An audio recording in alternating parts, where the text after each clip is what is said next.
In 1976, the cities of South San Francisco, Daly City, Millbrae, and Pacifica would experience several murders of young women spanning about a month apart that would come to be known as the Gypsy Hill Murders. Eventually, 5 murders would be linked together by similarities and the possibility that they were committed by the same person. But the only thing more terrifying than one rapist and serial killer is the thought that more than one person could be responsible for one or more of these brutal murders. And 40 plus years later, new DNA technology would prove just that, when investigators would solve 3 of the murders, but find the killers were not the same. In this episode of California True Crime, we share the details of the murder of Denise Lampe and the subsequent arrest for that crime in 2017.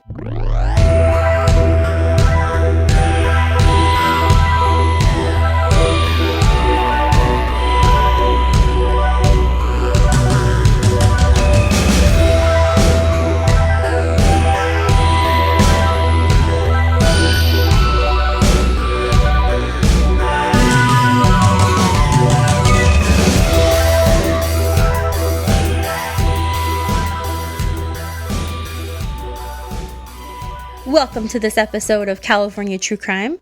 In this episode, we will cover the murder of Denise Lampe, who was considered, over the years, not definitively, but by many to have been murdered by the same man who murdered 4 other women, often referred to the Gypsy Hill Murders. Over the years, local police and the FBI keep working those murders, and in 2020, trial is actually just about to start for the alleged murder of Denise Lampe. And Charles is actually here to help me go over the details of this crime and the search for the killer. How are you, Charles? I'm doing good. How are you, Jessica? I'm good. This wasn't a planned episode for this season, but we wanted to get the details to our listeners because, as Jessica said, the trial is scheduled to start really soon, and Sean wasn't able to be with us for this episode. But he will be with us on our regular episodes. Just a minor update before we get started. When Charles and I recorded this episode, it was actually a couple of months ago, and the trial was just about to get started. Since then, COVID has continued and affected trials of all kinds throughout California. There have been a handful of hearings, but it hasn't really gotten underway. It does appear that it will start to sort of gain momentum here in January, and we will keep you updated as we find out more information. But some of the dates we refer to later in the episode, when we begin talking about the trial, those dates will have changed, so just keep that in mind. The majority of information for this episode comes from different newspapers, but mainly newspapers in San Mateo County, where these crimes happen. And you can find a list of all our sources on our webpage at californiatruecrime.com. In 1976, Denise Lampe was just 19 years old, and she was a resident of Daly City, California. Daly City is a town in the Bay Area, and it sits right outside of San Francisco. It's basically a suburb of the city. It's named for the man considered to be its founder, John Daly, who was a businessman and landowner from Massachusetts. It's bounded by the San Bruno Mountains. It also is bounded by the city of San Francisco, Pacifica, South San Francisco, Brisbane, and Colma, as well as the Pacific Ocean. And Daly City is known as the gateway to the peninsula. Freeway 280 also sweeps through the city. You might have been on that. The city has over 107,000 people. It was actually a bit smaller at the time of this murder in 1976. In 1980, for instance, that's just 4 years after this case takes place, the population of Daly City was over 78,000 people. When Denise Lampe was living there in 1976, she was just 19 years old, and she lived with her parents on MacArthur Drive in the Broadmoor neighborhood of Daly City. Broadmoor is actually an unincorporated area of San Mateo. It's surrounded by Daly City on all sides, so it's kind of this little town inside Daly City. It doesn't really have shopping centers or anything like that, maybe small ones, but it's mainly a suburban area. Like many kids her age, Denise was spending time with her friends. She actually worked at a local mall. That mall is still there today. It's called Serramonte Mall. And I believe Sean will be doing an episode on that mall on his podcast called The History of Malls. So check that out. There she was an attendant at the cosmetics case of Mervyn's department store, and that's a store that began in California only about 30 miles from Daly City in a town called San Lorenzo. When I was reading about this, in the newspaper they called her a makeup girl, which I always thought of as kind of a fancy thing, and that's not how I really thought about Mervyn's when we were younger. I actually remember Mervyn's from where I grew up as well. It was a bit fancier. It wasn't like, I think it was maybe because Macy's always seemed, again, another California mall store, and I'm sure those are everywhere, but Macy's was always really kind of fancy and upscale, and Mervyn's was maybe like a step down from that, but it was still pretty fancy. It was a big box kind of store. They had housewares, and I do remember they had like a fancy jewelry case, and they had not a big makeup counter, but they did have a makeup counter. I think eventually when they start to kind of go out of business, they rebrand. I think it was called Mervyn's California or California Mervyn's. They had like a new sign. That was about the same time around when like Target came to our, like, a town near us and took a lot of the business away. And I think that's where they got rid of their makeup counter and their fancy jewelry and focused more on like clothes and housewares. Yeah, in the newspaper, this sounded more like kind of how I think of Macy's, just a little bit fancier. So I must be thinking about closer to the time when it went out of business.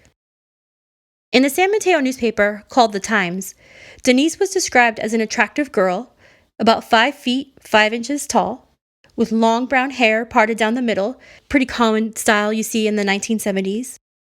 She had a lot of friends, many of whom she worked with at the mall, and she was really well liked by everyone. Denise also had a boyfriend at the time. He also worked at the mall. He was a security guard.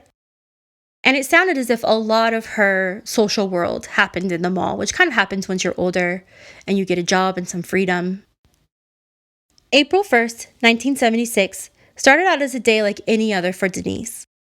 She actually had that day off from her job at Mervyn's, but she decided to spend the day with her friend shopping at the Serramonte Mall. The mall was less than 3 miles from her house and would only take about 8 to 10 minutes to reach by car. When she went to the mall, she drove her 1964 and a half silver blue Mustang that she parked in the lot nearest the Macy's. They actually made a 1964 and a half car.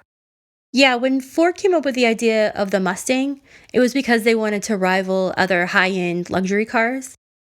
And in 1964, they were really excited to put out their first Mustangs, so they started releasing them a little earlier in the year than they normally would for new cars. By the time that year started to close, it had already been in some movies. I think Goldfinger was a movie that was in. That's a James Bond. Yeah, Goldfinger is like one of the best James Bond movies with the original Sean Connery. So there's an early Mustang in that. It's a 1964 Mustang. And they start giving them out to different dealers to get a lot of PR and excitement. And immediately there is tons. But by the time they hit 1965, they've made some changes to the Mustang that are being the ones that they're going to sell. And they're so different that it's actually a different model of car. So they instead start calling the 1964 and a half. And I think there's only a little over what I could find, although some people on the internet may disagree, that there's really not an official tally. But I think there was only about 121,000 of them in total made. So they're pretty rare. April 1st was a Thursday, and everything I read said that day it had been a very busy day at the mall. Denise met her friend who also worked at the mall. This friend worked at Macy's department store, and they stayed at the mall really until it closed at 9 p.m. The two girls weren't done hanging out, and they decided that they would go back to Denise's parents' house. They had both driven separately to the mall, so they separated, went out to their each of their cars, and decided to meet at Denise's house in about 15 minutes. Denise walked out to her car alone.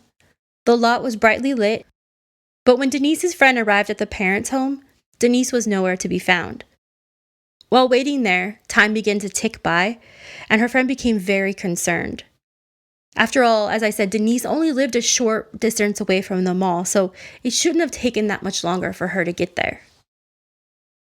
Denise's friend finally makes the decision to drive back to Serramonte Mall just to check on her, see what's going on. When she reached the mall, there were 2 different explanations in the newspaper that I saw about what happened next. Either she saw her friend's car in the parking lot and went inside to get security, or she went to the mall and immediately went to security and they went outside to look for Denise's car. Either way, Denise's friend went to the mall and alerted a security guard. The guard on duty that night was actually Denise's boyfriend, and it's him that the friend alerts that Denise is missing, that maybe something has happened. The two of them go to the Macy's parking lot, and they find Denise's car sitting in the lot behind Macy's. It's between Macy's and Denny's, and that's in the northeast corner of the mall. At 9:50 p.m., the two walked up to the Mustang and found Denise slumped over inside and deceased. Police were called, and inside the car, they realized Denise has been murdered. She was stabbed in the chest and arms 12 to 20 times, and investigators do not believe she was robbed or sexually assaulted, although sexual assault is the believed intent by the perpetrator of this crime.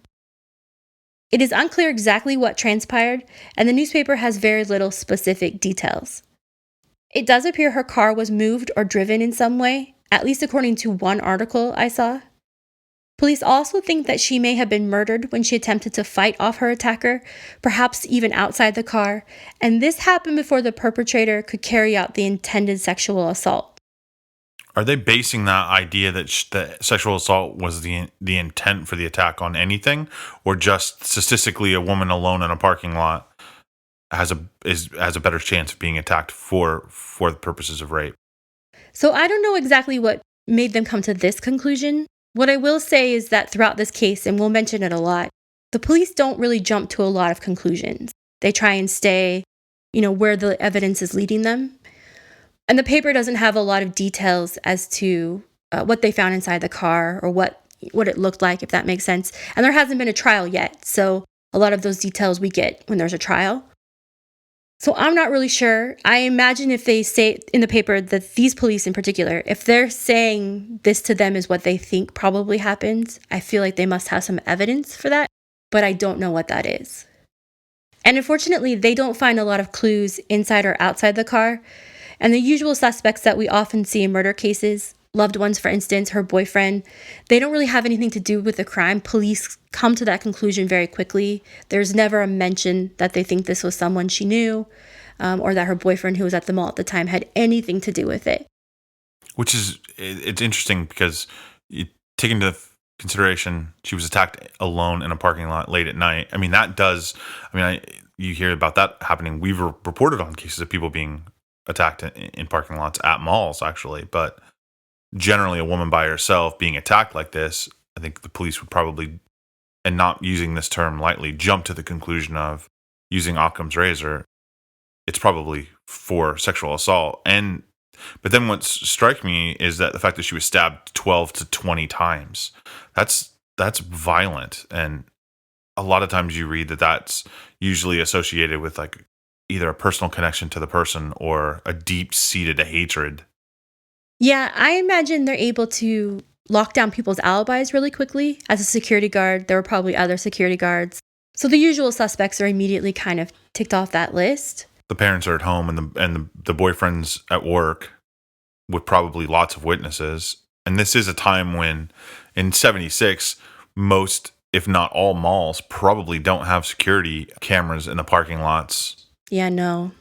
I would be surprised even if they had patrols in the parking lots. I know that's pretty common now, but I wonder in 76, I don't imagine that it would have been as common. Probably security for the stores inside. So as you all probably know, 1976 is a time before DNA is being tested or used, and this left very little evidence for police. The newspapers, even articles over the years, don't say if they found fingerprints. I imagine they don't because they're not looking for a specific person. But I don't know a lot about the evidence specifically that they found. They kind of kept that to themselves. Police collect as much evidence as they can, and luckily in this case, they collected it in a way that makes it usable in the future. So particularly when it comes to DNA. There are a lot of cases where in the 70s or even 80s or older, where evidence is collected and it's preserved and they can use DNA, which is always kind of mind-boggling to me because it's amazing that happened. But there are a lot of cases where that didn't happen. Well, it's interesting because how would you store something that you yourself don't necessarily know what's going to, how to say this correctly, but in 76, DNA is, either not known by most police departments or very, very in its infancy. So then to say, train the people in the right way to collect the evidence for technology that really hasn't even been invented yet. I will say they are using blood typing. So I do think it's kind of important for them in some cases to collect evidence just to get a blood type. I've seen that in a couple cases where your blood type matches the blood type found. So they use that in a court, which is also astounding because a lot of people have to have that same blood type. But in this, they don't find DNA for a long time because there's so little of it. And it's just amazing to me that it's so well preserved. It's a testament to the police officers and their attention to detail to make sure that everything is done correctly, to make sure that whatever case they're going to build is able to be prosecuted. I think that's impressive. Absolutely. In this case, police keeping an open mind and keeping that evidence, those two things really solve this case. When I think in any other circumstance, this case might be something that goes unsolved long term. So they did an amazing job. And we'll talk a lot about that as we talk about more evidence. I also think it's interesting. She's stabbed at a mall in a parking lot and nobody sees anything. Yeah. And we'll talk about that in a few minutes when we talk about witnesses. But everything I read said that on this mall was very busy. It also surprises police that no one saw anything. And that we'll talk about that in a second.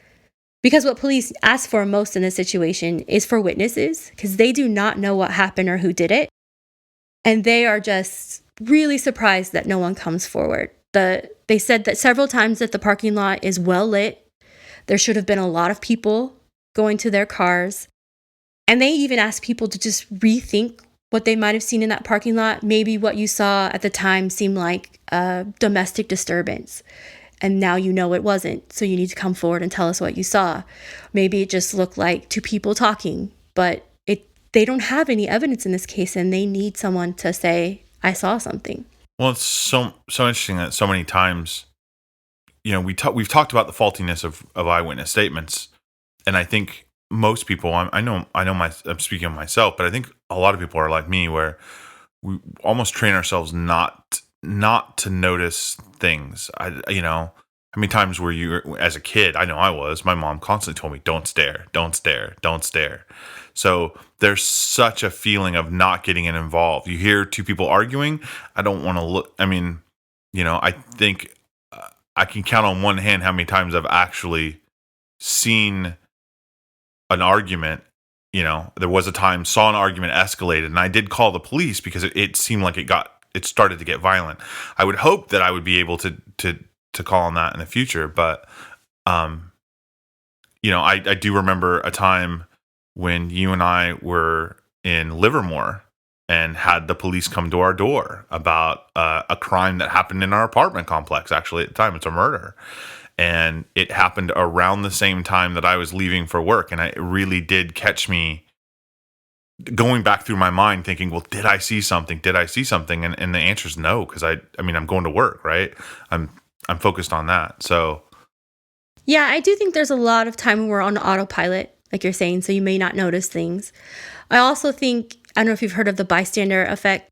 Yeah. We'll put up some videos of those. So in a parking lot or a mall filled with people, the more people that there are in those situations, the less likely someone is to step forward and do something. Yeah, if you haven't heard about it before, this is the first time you heard of the bystander effect. Is the idea that in larger groups you're less likely to act because you think that somebody else might act in your stead, and so it's okay, and you give yourself kind of a pass. It's all right that I didn't step in when that husband and wife got into an argument at a shopping center because there was a bunch of other people, and if it was really that bad, somebody else would jump in. And I think that is a dangerous idea sometimes because of that. So I think it makes sense that the police would ask people to look back and think about, especially if you were parked in that area, about your day or what you might have seen. This is a quote from police in the newspaper, and I feel like I'm attributing something else that they're meant to be here, but I feel like they're very frustrated that no one comes forward.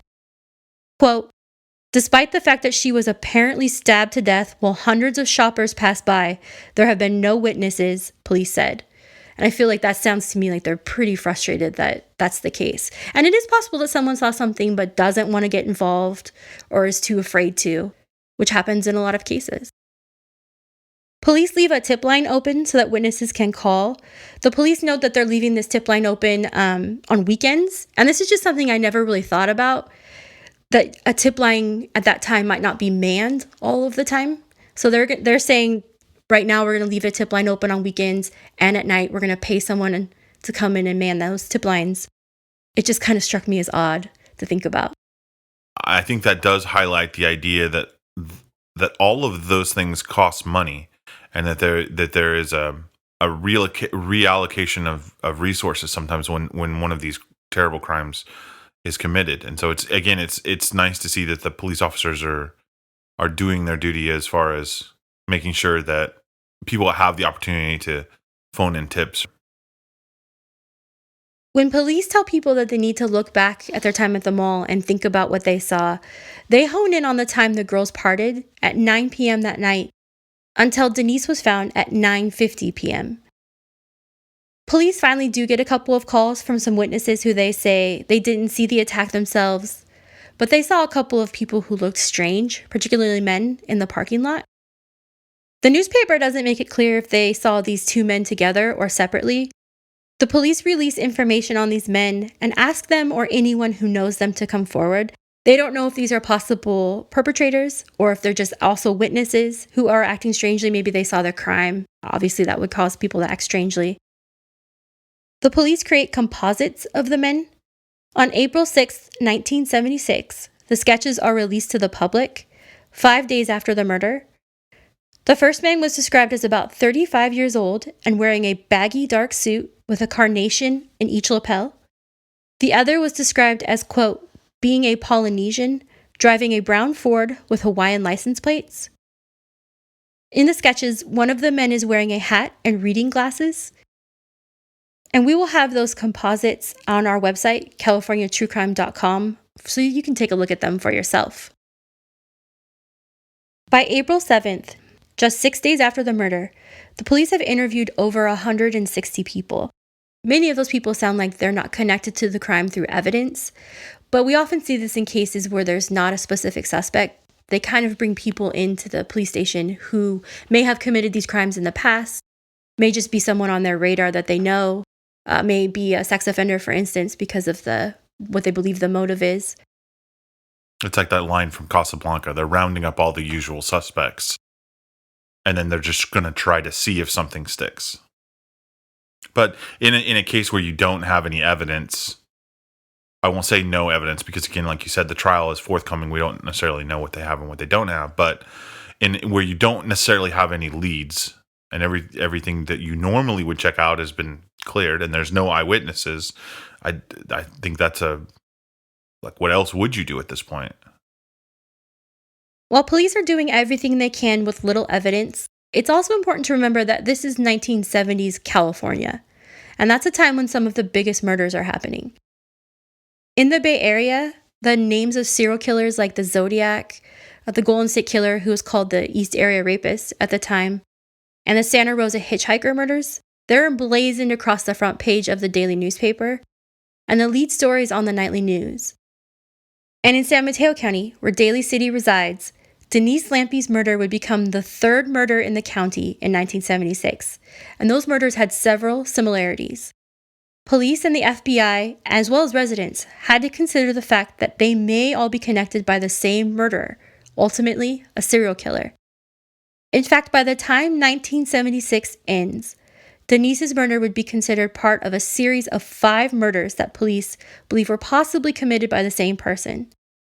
Often you would hear these referred to as the Gypsy Hill Murders. In April of 1976, when Denise was murdered, there have already been 2 murders in the area that police have definitively connected through blood evidence. Denise's murder shared similarities with those 2 murders, but police couldn't be sure that they were connected as there wasn't evidence at the time to say for sure. But their similarities couldn't be overlooked either, and that was terrifying to people living in the area. The first of these murders happened to a woman named Veronica Cassio, and that happened in early January 1976. Cassio was 19 and on her way to a friend's birthday party in San Bruno, also in San Mateo County. when she went missing.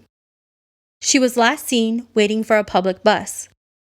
On January 8th, her body was found partially nude in a creek at Sharp Park Golf Course in Pacifica. She had been stabbed 30 times around her neck, chest, and abdomen, as well as sexually assaulted. The golf course was less than a mile from where she lived with her parents in Pacifica, and only 5 miles to Serramonte Mall in Daly City. Then on February 4th, 1976, 17-year-old Paula Baxter went missing after attending theater practice at Capuchino High School in Millbury, California, also a town in San Mateo County. Baxter had driven her brother's bronze compact station wagon to the theater practice, and it was found several blocks from the school with additional mileage added to the vehicle and dripping with mud that had not been there when Baxter was at the school. Then on February 6, 1976, 2 days after she had gone missing, a group of boys found her body behind the Church of Jesus Christ of Latter-day Saints in a patch of eucalyptus trees on Ludman Lane in Millbury. Her clothes were nearby the body. She had been stabbed many times and hit in the head with a rock. Nearby her body were tire tracks in mud. Her father and brother identified her body. Baxter was found a little over 8 miles from where Denise was murdered at Serramonte Mall in Daly City. So this would be why the police are really looking into the idea that there is a serial killer because of the similarities. You have young girls all stabbed multiple times, some either taken away from where they were kidnapped and brought back, or taken from when they were basically alone and then dumped on the side of the road. Yeah, there wasn't a lot of information at the time in the newspapers about these murders, so I don't really think there were witnesses. But like you're saying, they're all about the same age. They even sort of have similarities in the way that they look, and they're all within a certain area. When Denise Lampe was murdered in April of 1976 in a similar manner, it appeared possible that a murderer was making their way through the cities of San Mateo County. 2 other murders would lead credence to this theory. On June 6, 1976, just 3 months after Denise was murdered, a 14-year-old girl named Tatiana Blackwell was murdered in the Gypsy Hill area of Sharp Park in Pacifica. She had been missing since January 10, 1976, when she was last known running an errand for her mother. While younger than the other victims, she was also stabbed as well as placed in Pacifica near Sharp Park. She was found by hitchhikers. The last case connected to the Gypsy Hill Murders in 1976, and ultimately to Denise Lampe, was the murder of 26-year-old Carol Lee Booth. Carol Lee Booth was last seen on March 15, 1976, in South San Francisco, leaving a bus stop on El Camino Real and Arroyo Street. She had gotten off the bus and was walking to her home on Grand Avenue when witnesses saw her take a known shortcut in the area near Colma Creek. This is actually really close to the area we talked about in South San Francisco in the Evelyn Hernandez episode. This area is described as near El Camino driving range and is a dirt path that is described as a shortcut a lot of people take. Police believe that while she was on this path, she was abducted at knife point and dragged into bushes. Booth never returns home, and her husband reports her missing. On May 4th, 1976, teenage boys find Carol Lee Booth's body, buried in a shallow grave in a heavily wooded area. She had been stabbed.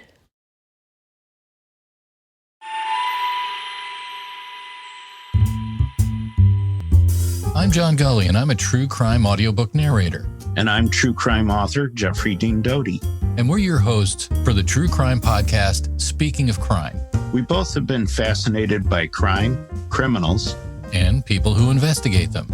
Ever since we were young. And that's been a long time. As a true crime writer, I'm used to asking questions and getting answers. As a narrator, I'm used to talking about crime and discussing cases with authors. You'll be surprised by the cases we cover. And by the people we talk to. So we hope you listen every week as we delve deep into the world of crime and talk to the people involved. You can find Speaking of Crime on Podbean, Apple Podcast, Spotify, or almost anywhere you listen to podcasts. Join us for the show So Good It's Criminal. Take my advice and give us a try. You'll thank me later.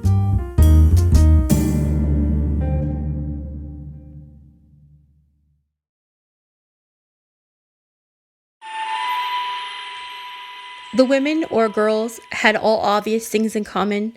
They were all young. They had been stabbed, and the main motivator of each crime was believed to be sexual assault. Were all the girls sexually assaulted? I mean, with the exception of Denise Lampe, were the other ones? I know a few of them were. Yes, I believe so. So Denise is the only one in this group that was not sexually assaulted.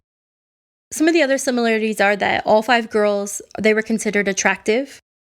A few of them also had dark brown hair, several of them parted down the middle, and several involved cars or public transportation in some way. So people getting off or on a bus or waiting for one. At least 2 of the cases involved someone having a car, being moved, being even driven a little bit. With similarities in each case, as well as their connection to San Mateo County, the possibility that one person, a serial killer, had committed all 5 crimes, it just couldn't be ignored. Police are always careful to note that in only 2 of the cases do they have evidence to connect a single perpetrator. Those cases are Veronica Cassio and Paula Baxter. But they are investigating all of the possibilities.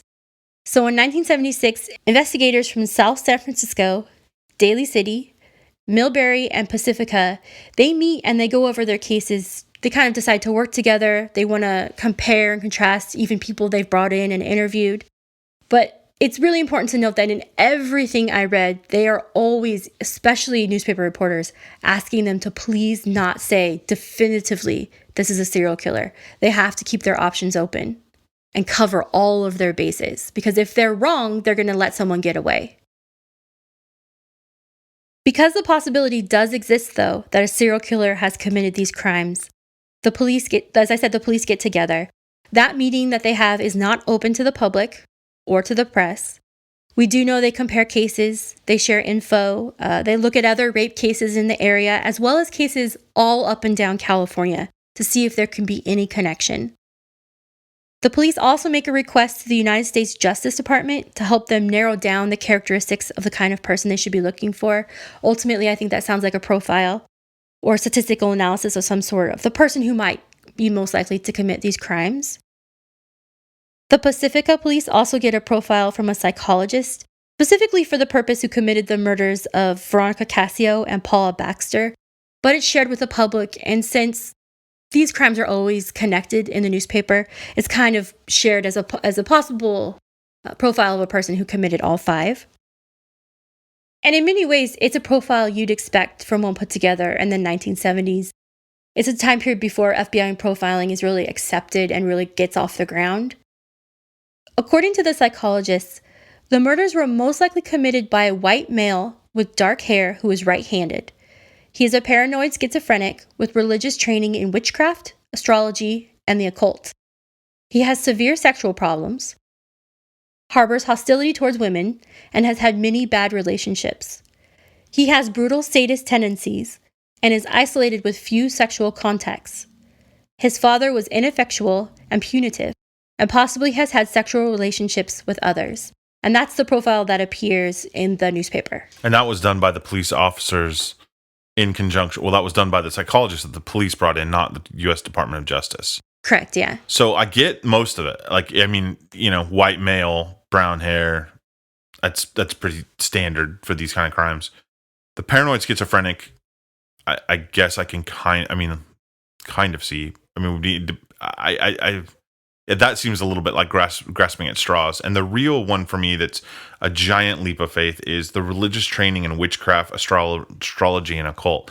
And we've talked about the satanic panic before when we talked about the Stephen Stainer case, and 76 would be right about the time that you're starting to get those wheels turning. I mean, it's not quite the full-on panic in the 1980s, but 76 is still pretty, around that same time. So I feel like that was just kind of thrown in there as a kind of an afterthought. Yeah, when I first read this, I just thought, whoa, because it's just such a of its time type of thing, and there's a lot of misunderstanding. I mean, I don't do profiles, so it's not my place to say, but about mental illness, religion, witchcraft, astrology, the occult. I think the only line to me that makes a lot of sense, and it doesn't say where the person got these ideas or it doesn't even explain how they developed a profile. So, the idea that he has this is someone murdering people and assaulting them. So severe sexual problems make sense, and hostility towards women. Past that, I think it's really hard to tell. And that's with knowledge now, with knowing that a lot of profiles of the past were wrong, or that serial killers can be sort of run the gamut of all sorts of things. They don't all have to be this same kind of person, but it just really seemed, especially because we've talked about satanic panic quite a bit, just really something of its time, if that makes sense. On top of which, I think Bay Area serial killer, I think most people will jump to the conclusion of Zodiac. That to me, that's the first one that comes up. And there was so much, I won't say pomp and circumstance, but there's so much weird stuff in that, that the killer themselves kind of draped along to kind of build up his own mystique, that I think it would be an easy thing for people to see that and go, oh, if somebody's doing crimes that are this violent to girls like this, they obviously must be, it's the same, like you said, the same thing. They must be sick. And, what would cause that? Oh, they have to be evil, or, the occult. I think that's a good point, because the Zodiac leaves a huge impression on the Bay Area in the late 60s. And there's so much about that with the letters and the codes that I think is just not attributable to other kinds of murderers or serial killers. But people might start seeing that in everything. Despite the massive police effort and working together, without more evidence, all 5 of these cases go cold. In Denise Lampe's case, police also had to contend with rumors that made it more difficult to separate truth from fiction. As you can imagine, in San Mateo County, the murders had people on edge. At the mall where Denise Lampe worked, gossip ran wild, and stories of murders and rapists ran rampant among patrons and workers. People at the mall didn't just believe those stories when they heard them, but called police to report those crimes they had heard about. So they're hearing a lot of people saying they saw someone in the parking lot get murdered, or they saw someone at the mall being raped, or they heard that that was happening to someone. And then those people who aren't actually witnesses call the police. So yeah, they're reporting rumors, not actual facts. Yeah. And that makes it hard for the police, who are also hoping to receive tips. Everyone's calling the same line.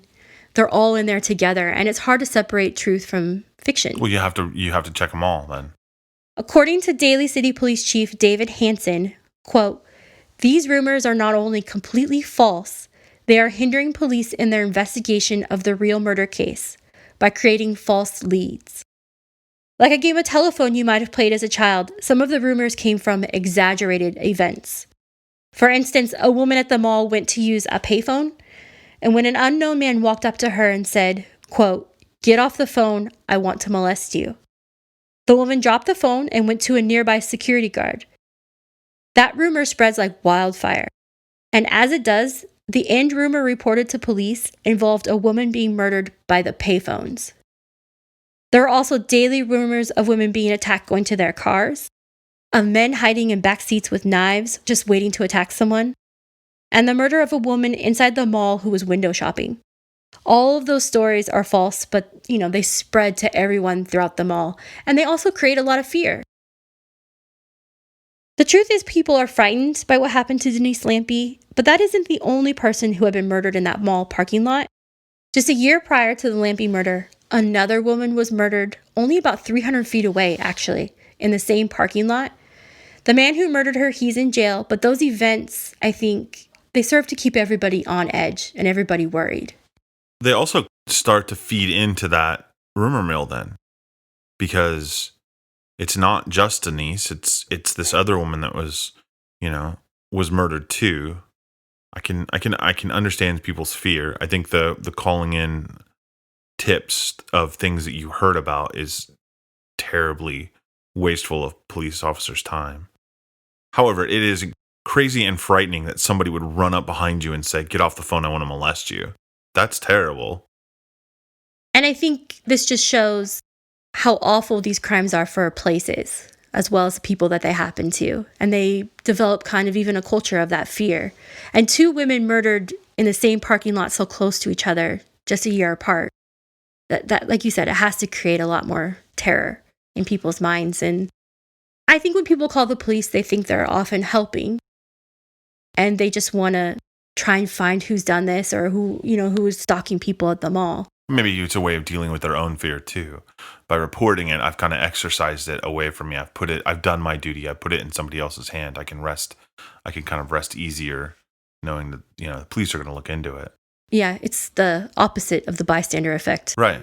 Haven't witnessed something, but you're going to call about it anyway. Right. But I understand why that's difficult for police who are trying to search through.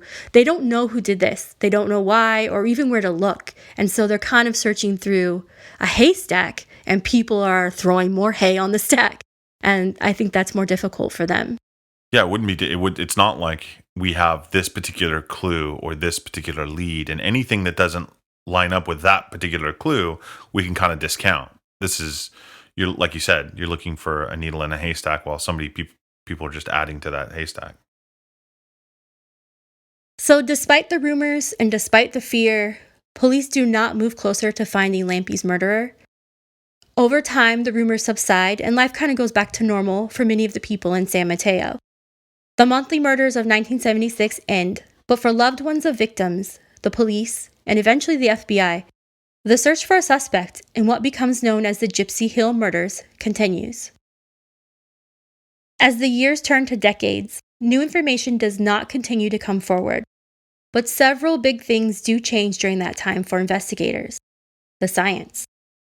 Specifically, in the Gypsy Hill Murders, DNA technology gives the police, who have blood evidence in the Cassio and Baxter cases, new possibilities for finding the perpetrator. In 2014, investigators and the FBI established a task force to solve the murders using any new technology possible. Investigators develop a DNA profile using the blood evidence. When they load it into the system, they receive a match for a man named Rodney Howblauer. And as it turns out, he's just been connected to another case of a murdered woman in Reno, Nevada. That's an interesting case because it was considered a solved case. They had a woman in prison who had confessed to the crime. She turns out to have a mental illness, and she eventually recants that testimony, and they eventually let her out of jail, but she's in jail for a very long time for that crime. And when they go back through the evidence, they find cigarettes, and they match that DNA to Hallblauer. So in 2015, he's actually arrested and charged eventually with all 3 murders. Is the woman in Reno let out then? Yeah, she's eventually let out, and then they look back at the murders. Well, and I don't know, is the evidence that convicted her confession, or did they have? Yes. So they mainly convicted her solely on her word. Yes, yeah. It's not a case that I looked into because we're not covering Rodney Howblauer's cases, but my understanding is yes, the main evidence in those cases was her confession, yeah. When the task force looked at Howblauer's history to see if he was connected to any of the other Gypsy Hill murders, and Denise Lampe's in particular, they found that at the time that she was murdered, he was in jail, so he couldn't have possibly committed that crime. Investigators then go back through all of the evidence found in the Lampe murder, and they find blood evidence behind on a jacket she was wearing when she was attacked. My understanding is it's very little blood evidence, but they're able to find it. They test the blood and develop a DNA profile, and they load it up into the system and receive a match. When you talk about the system, the system that they load DNA in, that's CODIS, correct? I believe so, yeah. And that's the system in California where all offenders. That's an FBI system. Oh, it's an FBI system. Mm-hmm. So it's across the United States. Each state, lots of states, including California, has its own systems, but the FBI are helping in this case, helping them with the DNA and with figuring out who did this. They're part of the task force. And that's all felons have their DNA collected and then recorded, correct? Yeah, in the 1990s, that starts happening once they learn about DNA and start testing it. It takes a while for a lot of felons to get in there, and because if you have people in jail, California has a huge prison population. It has to go back and spend the money to test everyone and to get profiles. So it takes some time, but yeah, that's the eventual goal. In 2017, investigators announced that a man with a long history of violence in San Mateo and Mendocino County, and a man already committed to a Atascadero hospital for being a sexual predator, was responsible for Lampe's murder. A man named Leon Melvin Seymour. Melvin Seymour has ties both to San Mateo County as well as Mendocino County. That's the county we've talked a lot about. It's the county where Ukiah is. He also has had a long history of violent sex crimes in both counties. And when his DNA was matched, he was being held, as I said, in a Atascadero State Prison, and he's there in a specialized hospital wing for sexually violent predators. The earliest I could find information about Seymour was in 1968, when he was about 22 years old and living in San Mateo on Milton Avenue. He had joined the Marines. The U.S. at that time was deep in war with Vietnam, and the newspaper is highlighting all of the many men who are joining up to defend their country, so they highlight him or include him in an article. It's unclear what happened to Seymour and his military career, but by 1972, he's in the United States and in San Mateo County. He would be arrested on one of his first known rape charges and would continue violently attacking women into the 1980s.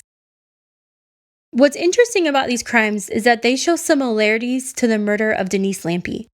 And even though murder is not a crime in which Seymour has ever been convicted or even arrested prior to this, during this time he will kidnap and rape at least 5 women. There may be other crimes that were not covered by the media or in which victims did not come forward. Almost all of the crimes I can find that Seymour pled guilty to had vehicles involved.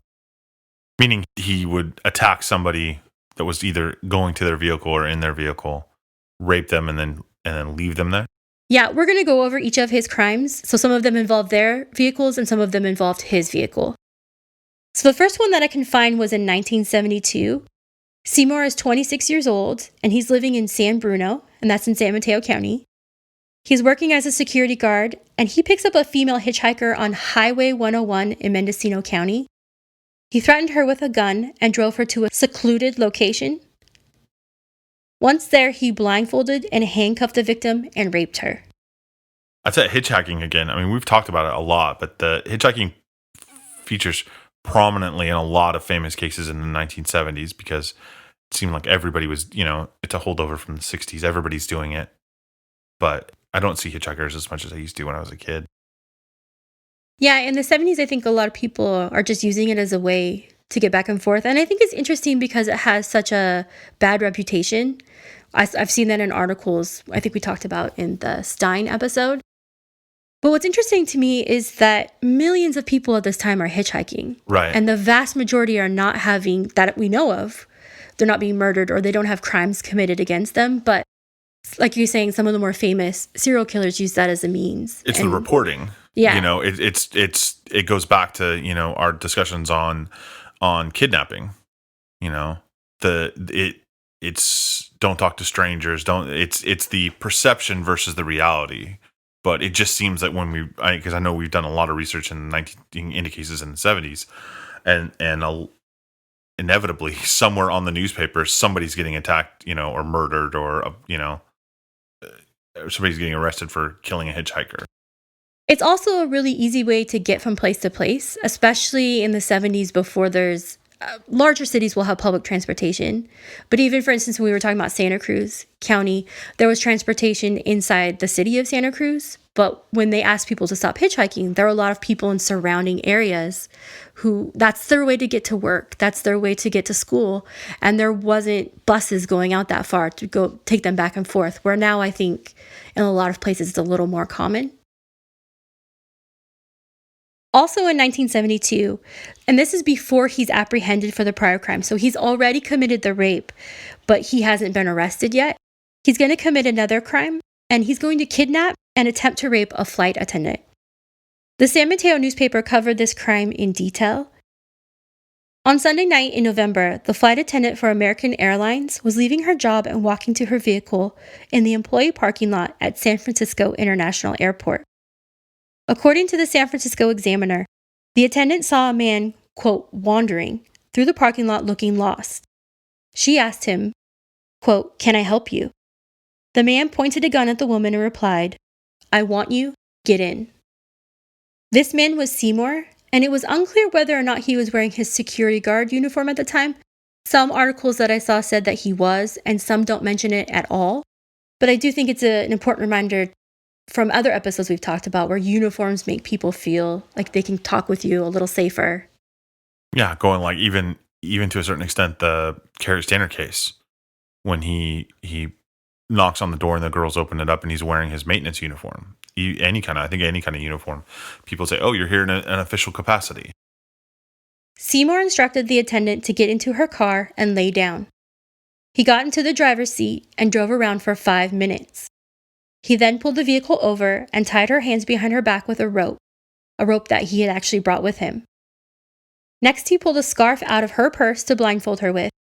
As he did this, the attendant began to think about how to protect her own life. I think this is a situation far too many women have been in. You start not really thinking about what's going to happen next, but how you can get out of that situation. She began talking with him, humanizing herself, hoping he might be unable to hurt her. She asked Seymour if she could sit up and smoke a cigarette. He agreed and took a cigarette from her purse and then removed her blindfold. As she smoked, he began again to drive her around the hills in San Mateo. This gave her an opportunity to talk with him for several hours. At one point, she gains his confidence, and he even shows her that his gun is empty. And at one point, he even tries to give her the gun to hold. She has a very kind of violent, terrified reaction to this because this is something he's been holding on her, the entire time, and she's just scared. So she can't even touch the weapon. Seymour eventually pulls over again, and he begins to unzip the flight attendant's uniform. At this moment, she becomes hysterical, and he stops and apologizes. After Seymour stopped himself, he again began to drive around and talk. He became so comfortable that he shared personal information, even telling the victim about his life growing up. I couldn't confirm the information he gave about himself separately, but this is what it says in the newspaper that he told her. He said that he was raised by his grandfather until he was 11 years old and was placed in an orphanage. He even showed her his current driver's license with his name and address on it. The attendant continued to think on her feet, even talking to Seymour and to try and convince him that he was looking for sex in the wrong places. She said, quote, "This isn't the way to go about it. Sex is something cherished." Eventually, he drove her back to the airport and left her vehicle. After this, the victim didn't really know what to do, and I think that's a common experience for people who've experienced assault. It's also really common, as we've talked about many, many times, for victims to choose not to report that crime. Someone in this circumstance will feel terror. They'll still even just be processing the event. And, she's probably suffering from some shock about what has just happened. Lots of victims often feel if they're able to get away, as the victim did in this case, then a crime hasn't really been committed, and they don't really have a right to feel as scared or as nervous or even that they should tell the police. There are also societal beliefs about victims, and in this case women, being to blame for the fact that a crime has been committed against them, fear that she'll be judged, and even a belief that she'll go to the trouble of reporting the crime and the police won't care. And that's common now, so in the 1970s, that feeling is even stronger. After being dropped off, the attendant, she doesn't call police, but she does tell her coworkers what happened. They support her, and they continue to urge her to make a report. In the newspaper, she tells her coworker the reason she doesn't want to file a report is that, quote, "it won't make a difference." Finally, a coworker was able to convince her to file a report, and she went and talked with the detective. After making the report, the detective drove her back to her car again in the San Francisco International Airport. She got out of the car and began to go to hers when she again saw Seymour lurking in the parking lot, and this time he was wearing his security guard uniform. She yelled to alert the detective to Seymour's presence. Seymour also heard her yell, and he took off running. The detective made chase, but Seymour was able to get away by jumping over a fence. A bolo, or be on the lookout, was quickly sent out with Seymour's description. An officer at a gas station near one of the access roads for the San Francisco International Airport saw Seymour, walks up to him, and arrests him on the spot. That's absolutely amazing. That flight attendant is, I can't put into words how brave and amazing that person is. The fortitude and the presence of mind while being completely terrified out of your brain to think about that and to be able to hold it all together. And at the same time, it's so heartbreaking that in her mind, it doesn't do any good to report something like that because it wouldn't be a difference, which is a sad state on crimes against women at that time. And I'm assuming, unfortunately, things haven't always gotten that much better. But to have that kind of presence. And then Seymour to still be lurking around. That was kind of mind-boggling. Seymour was taken to San Mateo Jail in Redwood City and arraigned on November 21st on charges of kidnapping and assault with intent to commit rape. According to appeal documents for a case at a later date, he pleads guilty and is held at Tracy State Prison. While in prison, he's also transferred to Mendocino County to stand trial for the earlier rape that we talked about in 1972. And in all of these crimes I'm going to tell you about, I want to go into as much detail as I can about the crime, but I won't be sharing people's names or their ages or anything like that. These are crimes that happened a long time ago, and our intent is not to bring more trauma to the victims. So the trial for the Mendocino crime starts in 1973, and it immediately screeches to a halt when two men who had testified on Seymour's behalf come forward and admit that they committed perjury. The two men were actually relatives of his, a cousin and a stepbrother. And they say that Seymour's mother had come to them and asked them to testify that on the night of the rape, he was with them in Santa Cruz. His cousin admitted to doing this as a favor, and his stepbrother said that he did it because he was underage and his mother had threatened to call his parole officer. The judge declared a mistrial and Seymour's mother was arrested. Instead of starting a new trial, Seymour pled guilty to the rape and kidnap, and Seymour's mother was later found not guilty in a trial about trying to get people to commit perjury. Newspapers in San Mateo and Mendocino County also had a series of other cases through the years, but it was hard to narrow down exactly what had happened in those cases. In an appeal document, it said that Seymour had pled guilty to 3 rapes and 2 intents to commit rape through the 1970s and 1980s. On top of the 2 in 1972 that we discussed, in 1976, the same year it's alleged he murdered Denise Lampe, he gave a ride to a young family member, a cousin, took her to a secluded spot, threatened her with violence, and raped her. In 1982, he walked up to a woman in a parking lot, again threatened her, this time with a knife, forced her into a car, and drove her around where he attempted to rape her but couldn't. That same year, just a few months apart, he forced another woman from her car and into his car, threatened her with a gun, took her to a secluded area, and forced her to perform oral copulation, raping her. In all the cases, he pled guilty and went to prison. The similarities in those cases and the similarities in Denise Lampe's case are striking. All of them included a car of some sort, driving were present in a few of them, a weapon of some sort, a knife in at least one. A couple of the victims he found in parking lots, just like Denise Lampe. And the motive for all of the crimes was sexual assault. After serving a 34-year prison term, Seymour was then sent to Atascadero State Prison in 1999. The law at this time stated that if a person had committed at least 2 violent sex offenses and was diagnosed with a paraphilia, meaning a sexual disorder, he could be held for treatment at prison instead of being released. Seymour more than qualified under this law. Not only had he violently attacked 5 women that authorities knew of, he was also diagnosed with a desire for, quote, forcible sexual encounters. Under the law, Seymour would be mandated to Atascadero for treatment and receive a new civil trial every 2 years to check his progress. This hearing would be held before a jury, and they would hear evidence and decide whether or not the state could continue holding him, because really, at this point, the state is holding him when he's already supposed to have been paroled. That's what I was going to ask. So he's already served. He's served 34 years for the rapes and the attempted rapes. Pleads guilty, goes to prison, but once he's out, released, he's released. But this Atascadero is saying now, you're not cured. You're violent. You're going to do this again.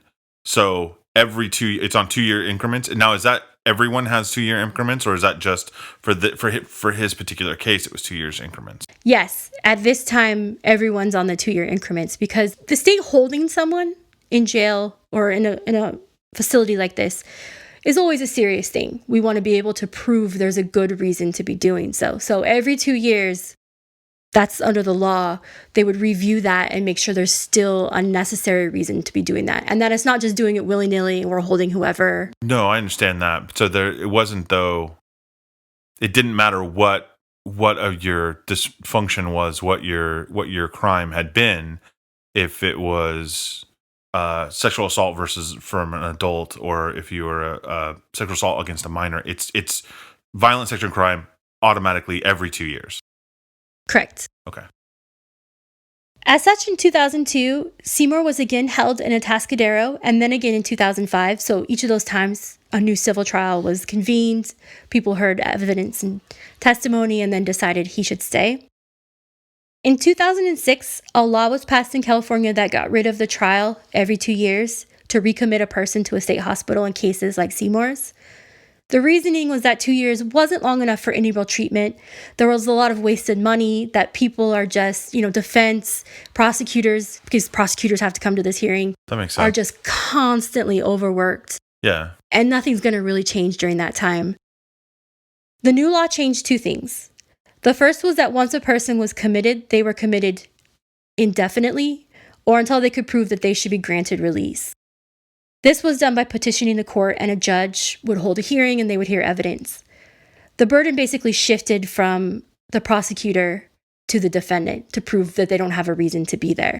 So if I'm in Atascadero, then I'm not guaranteed a trial every 2 years. Instead, I have to file an appeal. Then it's more like it is more like another version of prison, in the respect that I have an appeal. I have an appeal process indefinitely, but I have to prove to the court, yes, I've cured. Here's the reasons why. Here's my documentation, and then it's on them to determine, yes, he's fulfilled everything he's supposed to. We can release him. So because of that shifting of the burden, lawyers challenged this new law, and one of the cases they actually use is Leon Melvin Seymour. Seymour did not win this case and remained in Atascadero. In 2006, during his civil trial, a jury deliberated for 40 minutes before sending him back to the state hospital. And that's where he was when the DNA came back as a match to the blood on Denise Lampe's jacket. Seymour is arrested for that crime, and his trial actually just began a few months ago in March of 2020. All of that was shut down, unfortunately, because of COVID-19 and is expected to continue. I think he has new court dates in October, so hopefully we'll be able to update you as it continues. According to Seymour's lawyer, the only evidence against him is the DNA match. That's a pretty big thing, though. I mean, given what we do know, like what new technology is showing about touch DNA and sometimes DNA evidence not necessarily always being what we think of from TV. That's a huge, huge red flag of, I guess red flag's the wrong term, but Seymour, who's notorious, who's been convicted of these other crimes, who has a history of violence against women, who has a history of attacking women in their cars, and his blood just happens to be on the coat of a woman that was stabbed 20 times in a car. Yeah, I don't know how much of that they'll be able to, or even I haven't seen anything questioning that, how much they'll be able to bring to that into the trial. But I do think it definitely paints a different picture, because this is not just someone who has never been convicted of a crime. Right. And I think that's what makes the fact that the women who he did hurt and kidnap and rape coming forward is going to make a big difference if it's used in court and how a jury sees them. They've helped Denise Lampe's case in a huge way. Well, I think that's one of the things that I know, like with the East Area Rapist / Golden State Killer case. To me, the familiar DNA, and I know we've had a lot of conversations off air about familiar DNA and the legalities of it. But what always stands in my mind as the most powerful thing is that those victims and the families coming forward and talking about what happened and talking about their case. I can't imagine the strength that it would take to do that. And so the idea that those women, those victims of Seymour, coming forward and doing that might be the difference between Denise's family getting justice and Seymour getting off the hook for this. After decades of searching, investigators were able to convict Rodney Howblower for the murders of Denise Cassio and Paula Baxter. Howblower is sentenced to life in prison. He's currently in Oregon finishing out a 30-year sentence for attempted murder. And then once that 30-year sentence is over, then he'd be transferred to California to finish up his sentence for life. Exactly, yeah. No one has yet been held responsible for the murders of Tatiana Blackwell or Carol Lee Booth. Several articles say that investigators believe Rodney Heilblauer is responsible for their murders. They also say that evidence in their cases is degraded or there isn't enough DNA to test, so answers in those cases may never actually come. But we can hope that technology may get to a place to provide answers for those victims as well. After almost 44 years, Denise Lampe may finally see justice inside a California courtroom. Seymour has spent a lifetime hurting women and will be fighting for his life with these new charges. Everyone in San Mateo who lived through the 1976 murders suffered extreme terror, as we now know that not one, but at least 2 murderers stalked the area. The dogged efforts of investigators from the FBI, to state crime labs, to local detectives, have brought closure to the Lampe case. Their efforts will be put to the test in a courtroom where they will now turn their attention from finding answers to getting justice. This episode's cold case comes directly from the Daly City Police website's list of areas' cold cases. When we looked for information about the case, we couldn't really even find an article in a newspaper about it. Brenda Duarte was living in an apartment on the 300 block of 88th Street in Daly City. On July 24th, 1982, she was doing laundry in the laundry room of her apartment complex. She had gone downstairs to move laundry into the dryer and never returned. She was found later strangled in that very laundry room. Brenda was only 23 years old and lived with her young daughter in the apartment complex. At the time she was murdered, Brenda was working at a Wells Fargo bank in San Francisco.